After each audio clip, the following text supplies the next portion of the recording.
Okay, shh. Grab your seat, guys. We're going to get rolling. It's go time. It's go time. Let's go. Efren, that's right. It's go time. You guys ready? Come on in, grab a seat. Oh, boy, look at all those notes. I love it.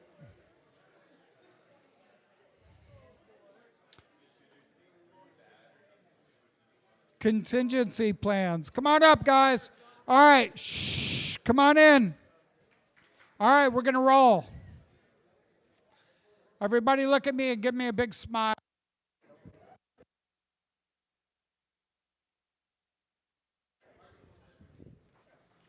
Tommy, can you turn Jim back on?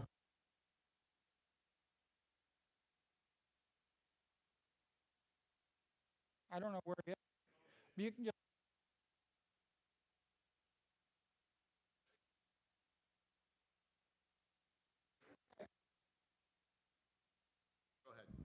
Well, here we go. Oh, I'm back on. Okay. All right, you get ready for some more? David, how much are we on with the wheelchairs? $569 is almost 3 wheelchairs. I'm matching it. Tim Davis, where did you go? You're matching? Will anybody else match with us? There's 3, 4. We got 4 match at 5. 5 people matching, so that's 30 wheelchairs, right? That's what we're up to. All right, we'll do it once more later today, and then we're just going to go with it. Thank you, guys. Jeff Cichocki!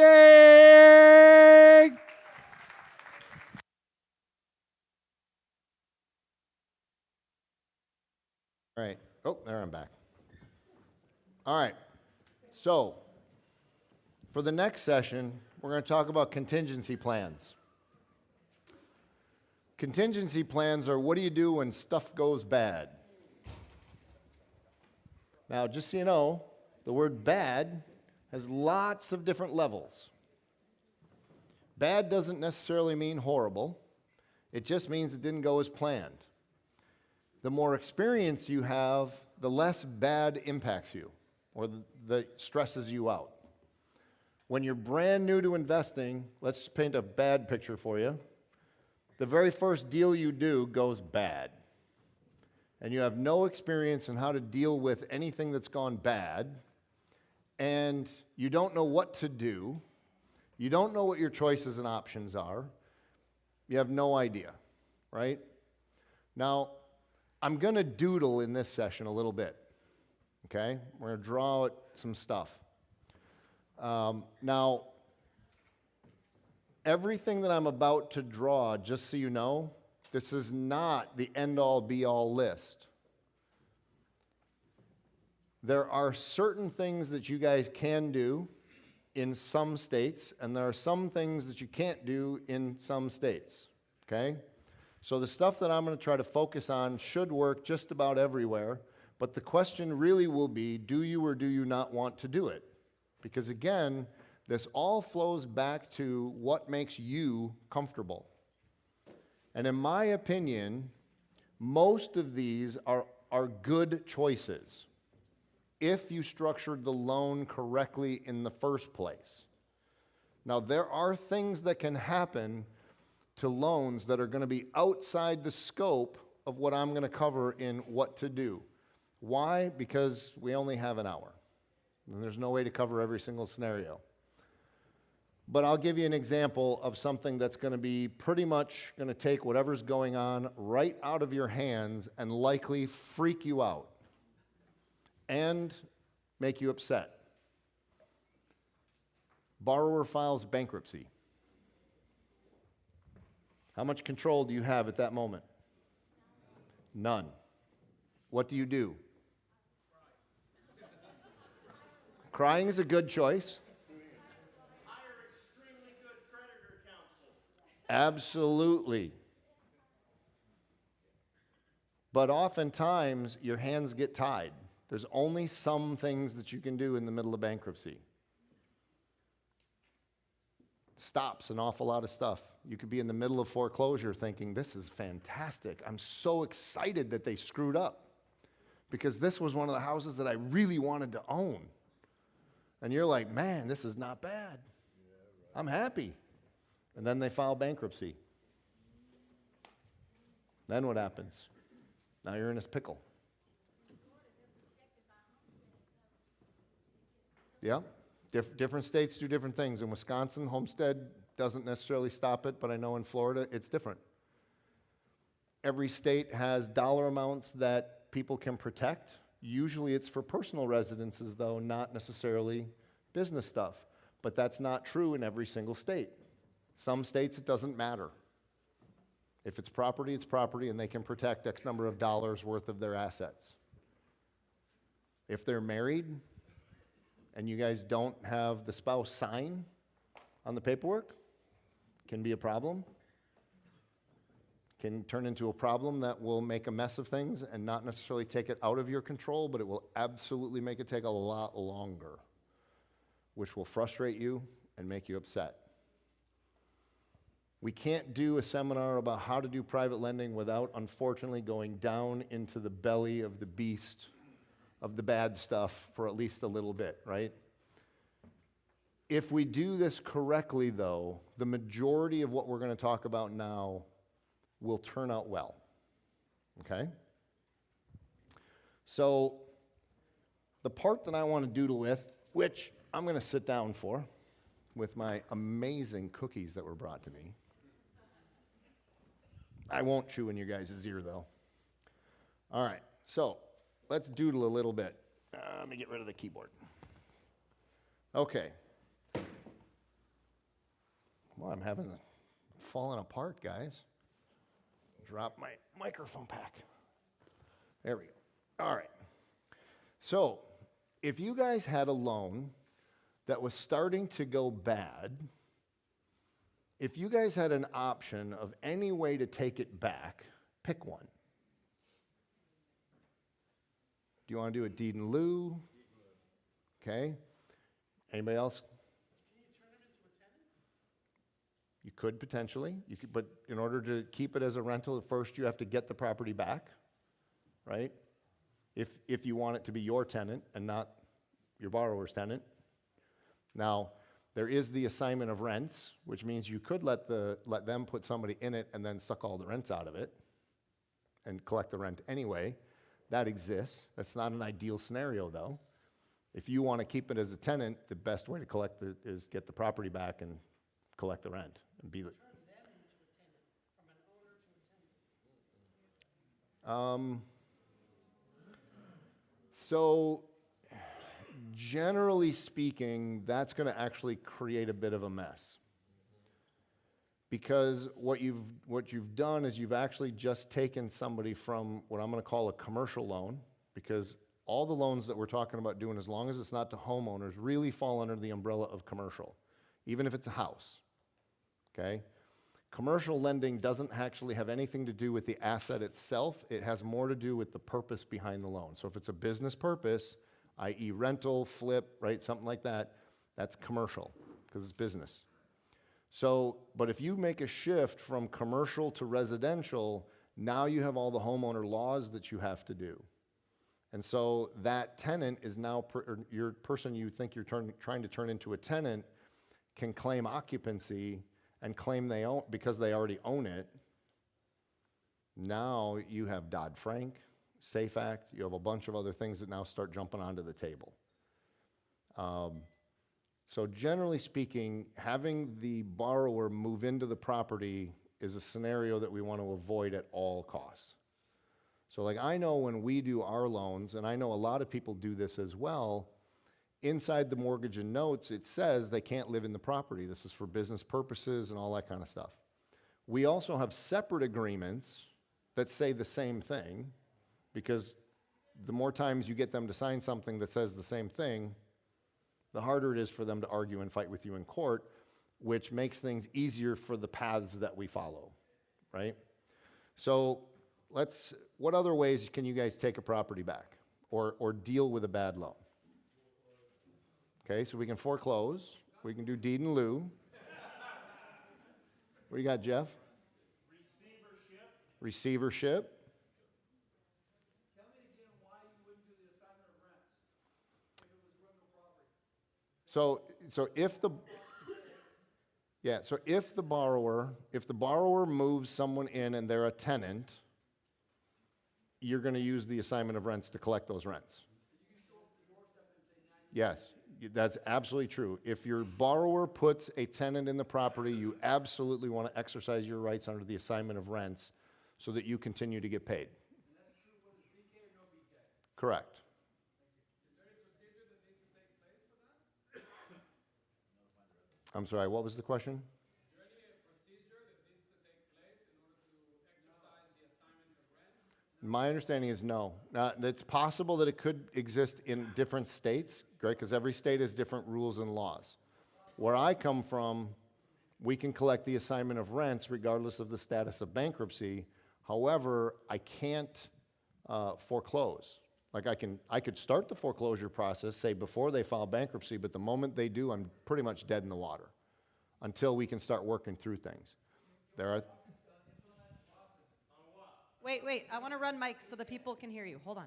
Who's talking? All right.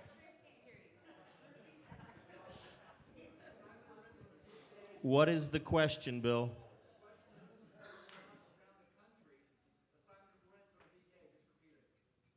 I still.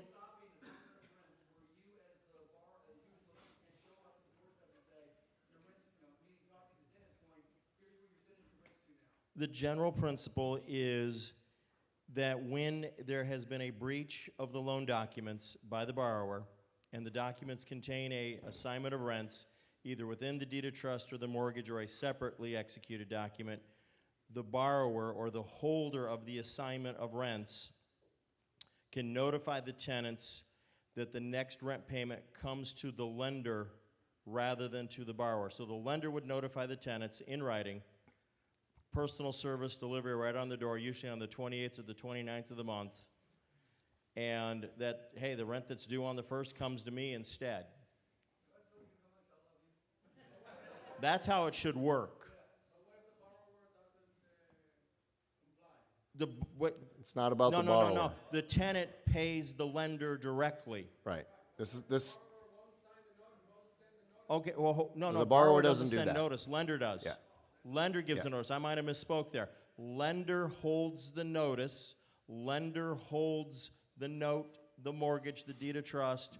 They're the ones, or their agent serves the assignment of rent notice saying, hey, February's payment comes to me. So, hey, Jeff. The tenant will do one of two things, Dick. They will either not pay anybody, which then that sets them up to get evicted, so that's not cool for them. Or they're going to call their landlord, the borrower, and go, what's going on? And that's when the borrower is going to figure out, I'm not going to get the money next month. I better do something now to see if I can get the money, work something out. And that may be the thing that triggers the bankruptcy filing. And I want him to get him into the bankruptcy as soon as possible so I can push him through the bankruptcy as soon as possible and get him out, because then I won't let him be able to file again, and then I take the house from him and I'm done. Jeff. Hey, Jeff.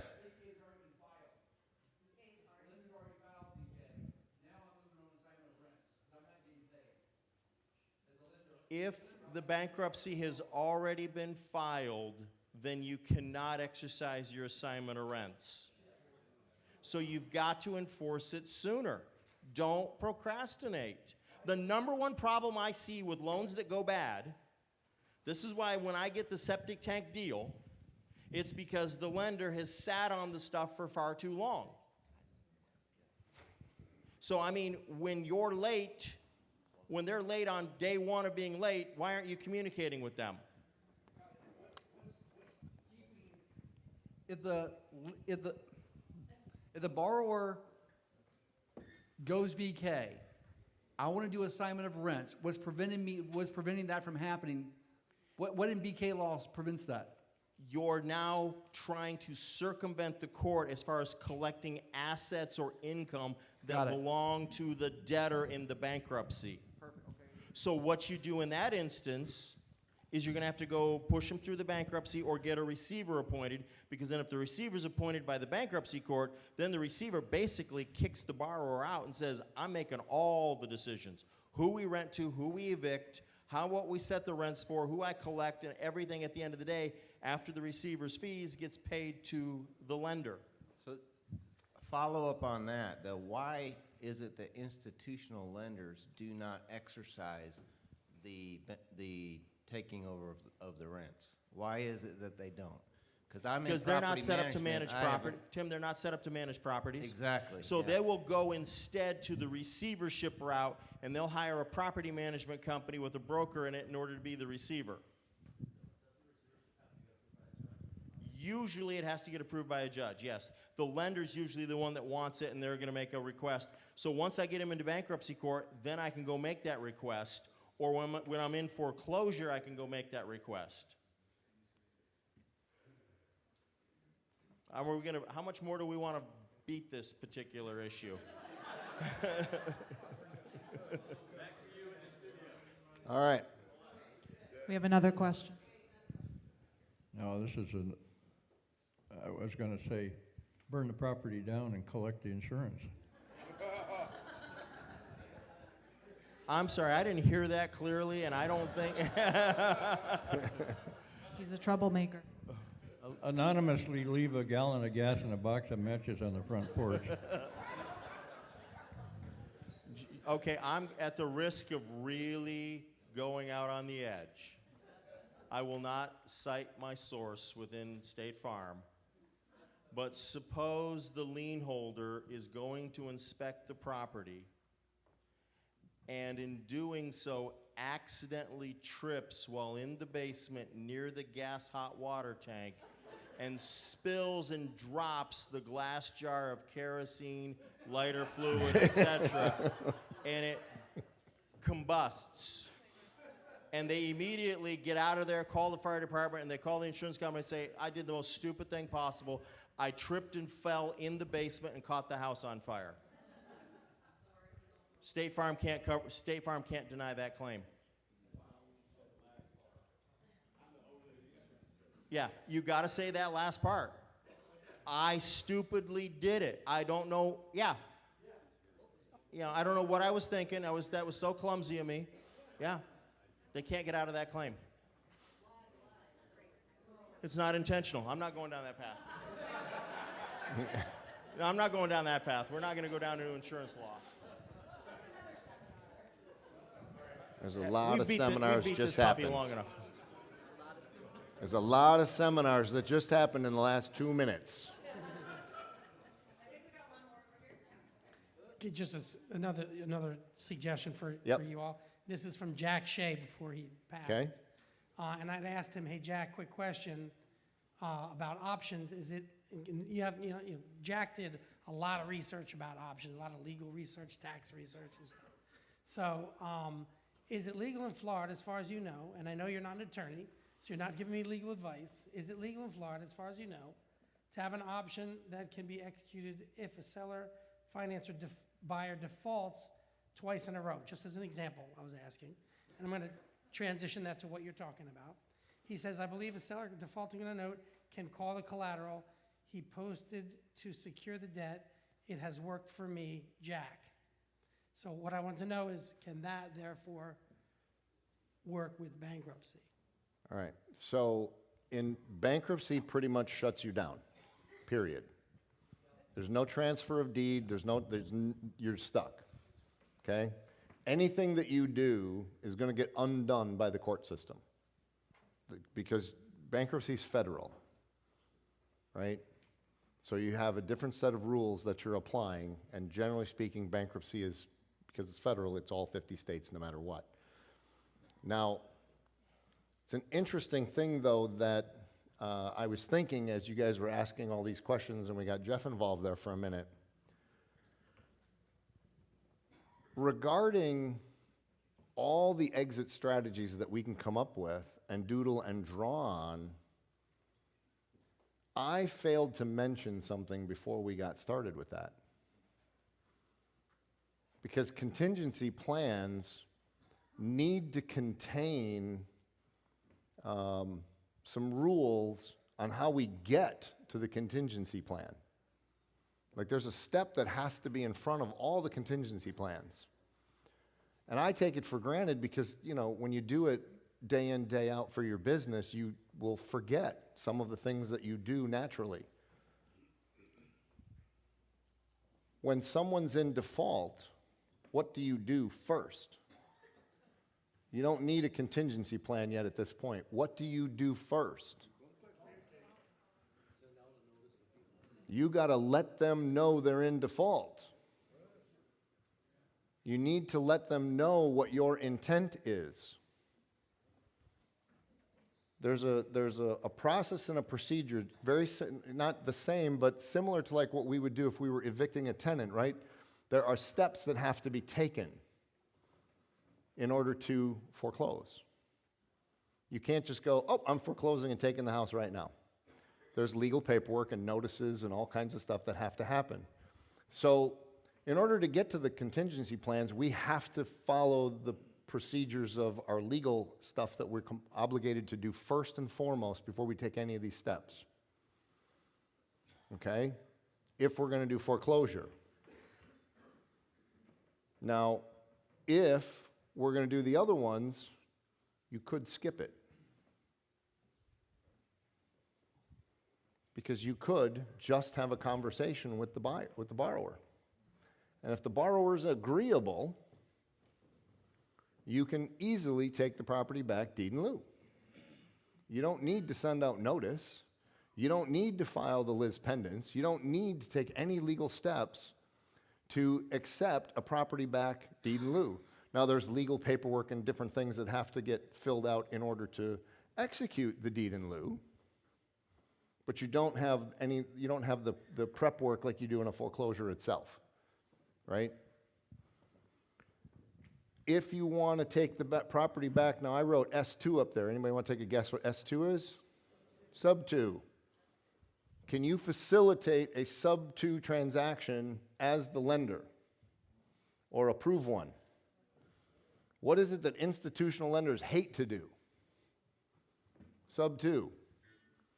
What does that give us? A leg up. Number one, we're typically dealing with professional people. We're dealing with experienced real estate investors. Now, every once in a while, even the best of the best will have a deal that goes sideways. But if you do a really good job on your underwriting up front, and this is a good deal, one of the things that we've done is when we really like the deal and it's in a great neighborhood and we just want it finished, especially if it's not like in my backyard, and even if it is, I don't personally want to take over the project and have to go finish a rehab. Right? Does any of you guys want to do that? If your ultimate goal is, I just want to get paid back. Now, you're willing to own it if you have to, right? Because it's good enough. But just because you're like, man, I would love to own that, when you take out the loan today, 6 months from now, you might change your mind about whether you do or don't want it. And if you decide, you know what, I had a better deal come along. I don't want this one anymore. It's not a bad house. I'll take it if that's what happens. But I don't really need this one anymore. I'd rather just get paid off. I think that'd be better. Can you facilitate a sub 2 deal that way? If you were going to do a sub 2 deal, who would you call? How would you get one started?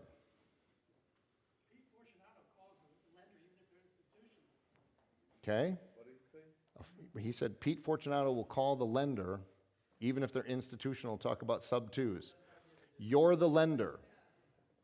Okay? You're the lender, and your borrower is in trouble with the deal. They're in default of some kind. Let's just assume that everything has gone okay. They're just really late. So it's not a bad deal. It's just they're not getting the work done fast enough. And so let's say you did a 6-month loan. At the end of the 6th month, they're still not done with the rehab. But it's still a good deal. Okay? They've made every payment on time. This isn't even a bad deal. It's just a bad situation. Because now the loan's due, and they can't pay you off. But, sorry, what was that? Bam, right there. Everybody hear what he said? What he said was, you look in your Rolodex of your favorite borrowers. And you're like, this guy or this lady, she always gets stuff done. They're amazing. Well, who do you want to take over your properties? Do you want someone competent or incompetent? You already have incompetent because that's what you're working on.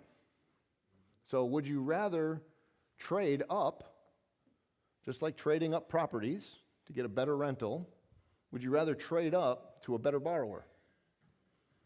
Imagine, if you will, you called up one of your favorite borrowers and you said to them, I've got a loan, I've got a house that I'm having a little trouble with, and I'm just wondering if you would like a free house that comes with $10,000 worth of money sitting in escrow to finish the rehab. And as soon as you finish it, you sell the house and you just keep all the profit. I just want to get paid back my principal and interest that's owed. How many borrowers would turn you down? Not many. You might get somebody to actually turn you down if they have too many projects or something, but you're not going to get a lot of no's. How do I know that you don't get a lot of no's? Because I've done a bunch of these. But I pick the new borrower. I never let my current borrower try to find someone to sell it to sub 2. It's in my paperwork. It says you can't sell the house, period. End of story, without lender approval. This is approval. I pick the person, I approve them. Oh, I'm sorry, I don't like your borrower or your new borrower. I don't know them. And since this is a problem property, I want it finished, I want it done, and I want it done right, so Bob it is. Mary it is. Samantha it is. I pick. Remember when I asked before, how much control do you guys have in the deals? Not a lot. This is one of those places where you can exercise some control. And you can pick and trade up. Yes?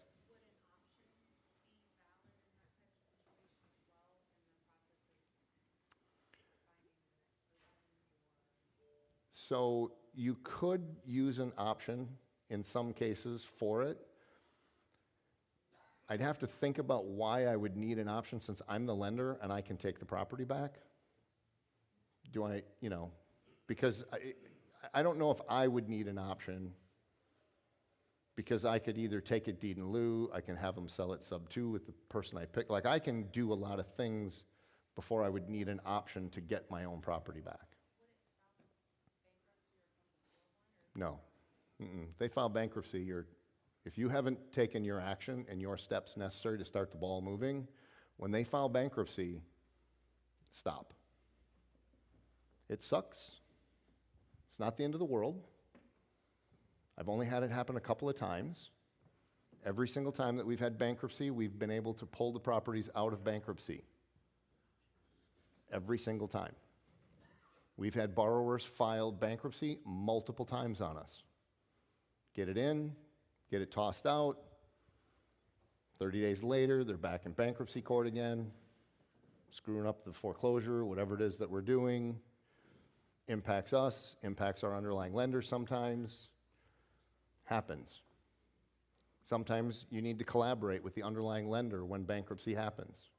If you're wrapping, which is a fantastic strategy, you need to collaborate with the underlying lenders.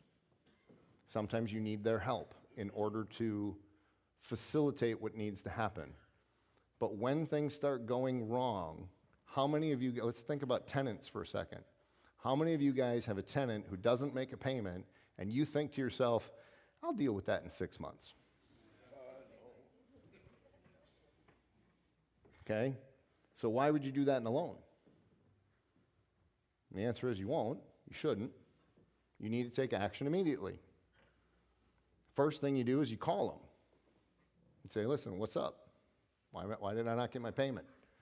You're getting notice because you didn't make a payment, unless I can have it today. Can I come get it? Can you meet me at my house? Can you meet me at the office? Can you meet me at a third party neutral place like Starbucks, whatever it is that makes you comfortable. Right? Can you do that stuff? But you have to take action immediately because that action is what positions you to do these things. If you don't take action right away, foreclosure isn't harder, but it's delayed. And the longer it's delayed, the longer everything's delayed. The longer interest is accruing. The longer the opportunity is for you to not execute your assignment of rents if there's a tenant in place. The longer you give them to file bankruptcy and then prevent you from getting it. I had a borrower that filed bankruptcy, lied on everything that they put into that bankruptcy. Claimed there was no rent coming in from any of the properties they had. Any. Not just loans they had with me, they had loans with other people too. They claimed no income coming in, no tenants, no nothing. Court system doesn't know, so guess what they did? They continued to collect all that rent until we could figure out a way to get in front of a judge and give them the evidence to show them that he was lying.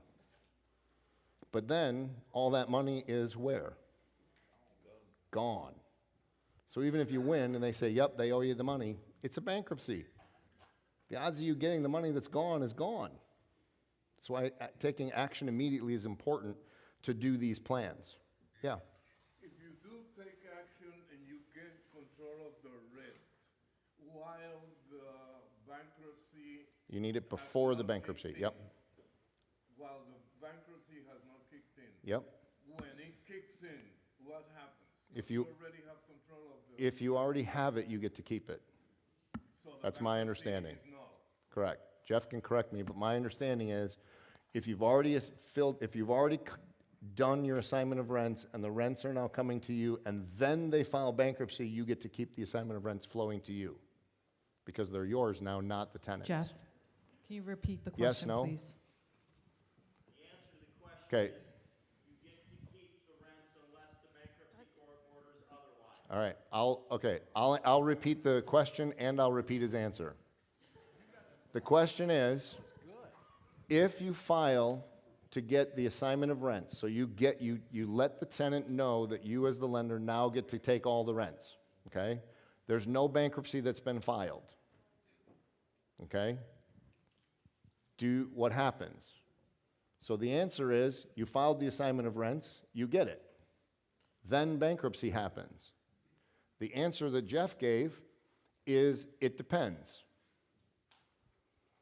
You get to keep it unless the judge orders different.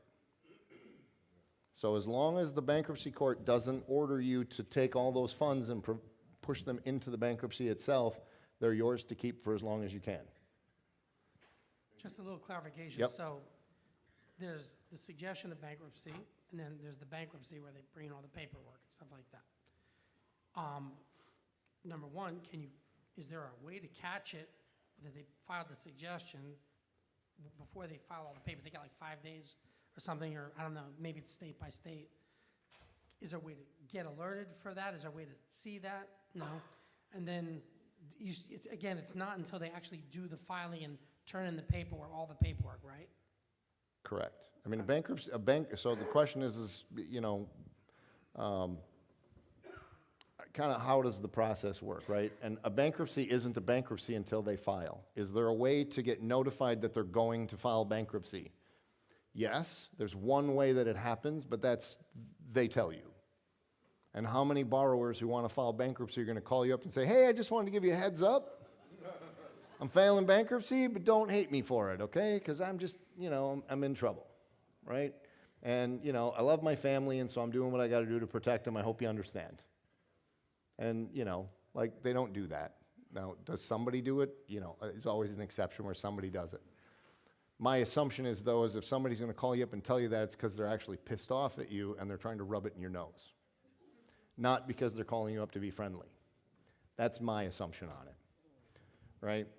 So, can you guys facilitate sub-2 transactions? Of course you can. Now, here's the one thing, though. Don't administer the sub-2 deal itself. don't necessarily get involved in it. All you're doing is connecting people and saying, Bob or Mary or Sam are great people, but you have to go to the seller and negotiate the deal. You want that transaction to happen between the two of them. You do not want to participate in the paperwork. Other than to just say, you know, we need it to say that it's being purchased sub 2 so that we can approve it. That's it. But don't get involved, because you can get accused of practicing real estate without a license if you're participating in filling out forms for other people. The same as if you start filling out mortgages and notes for other people. The same thing if you fill out any kind of legal contracts of any kind for other people. That can easily get snagged for practicing law without a license. So we want to stay out of stuff as much as possible, okay? You facilitate and guide, but don't participate. Just lead them to water and let them drink on their own, okay? But you can definitely help steer it. The other thing is, assuming that you like the deal, there's good equity in it, you'd love the property back and you want it super easy, you could just buy it. You can just buy the property from the borrower. Guess what the purchase price is? The amount owed. You know how clean that is? It's like the cleanest of everything. Because even in deed in lieu, there's things that can happen, other liens, and there's all kinds of stuff. But if you actually buy it, now it costs a little more to do it, but you can go get a new title policy because it's a purchase and a sale. So you can buy it. It's actually one of the cleanest, simplest ways to do it, is just buy it back. Now, if you buy it, just like any real estate transaction, can you negotiate your purchase price? Can you negotiate the terms of that transfer? Can you negotiate who's going to pay the closing costs? Can you negotiate that all the taxes have to be paid current when you take it back? Can you negotiate whatever? The answer is yes, you can. Can you negotiate that they make a payment, as in 10% down? Or negotiate that they sell it to you at a discount so that, you know, they have to bring 10 grand to closing to sell you the house? Yes, you can. If the person is in trouble already, he's not paying you. I understand. He's not paying any of that. Well, yes and no. I know people that have done, so he's saying that people won't do what I just suggested. And I can argue with you and say, but people have. It's just like when you're sitting at the kitchen table and somebody needs to sell their house, okay? And the only way they can sell the house is that the seller has to bring 10 grand to closing. Because there are times when you're the buyer and you're sitting there, and the best that you can do to help them is help them lose less money in the problem that they're having. That's the only way that the deal works. Otherwise, they're kind of screwed. It's amazing that people will come up with stuff. They may not even have, let's just say, 10 grand like I mentioned. They may not have 10 grand. They may get the 10 grand, though, from family to help take care of it. They may sell a car to come up with it. They may sell their beloved Harley Davidson to come up with it, to get out. Like, it's really, really difficult to know what people are willing to do, what they're able to do, right? Because we all know that. So you can negotiate whatever it is that you can negotiate. If they don't have 10 grand and are not willing to give it to you, they're not going to agree to the negotiation of giving you 10 grand. So you'll know in advance of closing. Okay? But you could do any one of these things. There are steps to go through for each of these. Okay?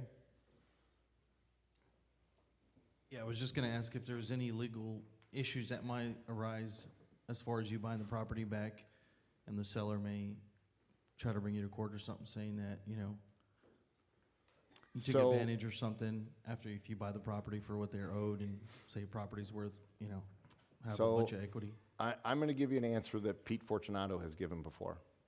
Short of coercion, you know it's a good deal because both parties sign. Both parties are agreeable. So if everybody shows up to closing and everybody agrees to everything that's there, unless you can show like some form of like fraud or like something, right, misrepresentations, generally, once it closes, right? And so there's not usually a lot that you have to worry about in a buy situation. It doesn't mean that someone can't come up with or invent a scenario that makes your life suck. Because remember, people are creative, right? And what are attorneys? Right? Creative. Most attorneys are very, very creative. The thing about attorneys, though, no offense to Jeff, because Jeff is kind of an exception to this rule, most attorneys tell you what you can't do, and they do it because they're trying to protect you, and so they always tell you no about things. And they rarely ever look at you and say, well, here's what you could do, though, right?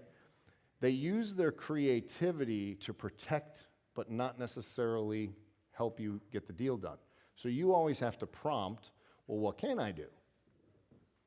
But generally speaking, and I used to think attorneys were not very creative people, but the reality is that I really thought about it, they are actually very creative at every level.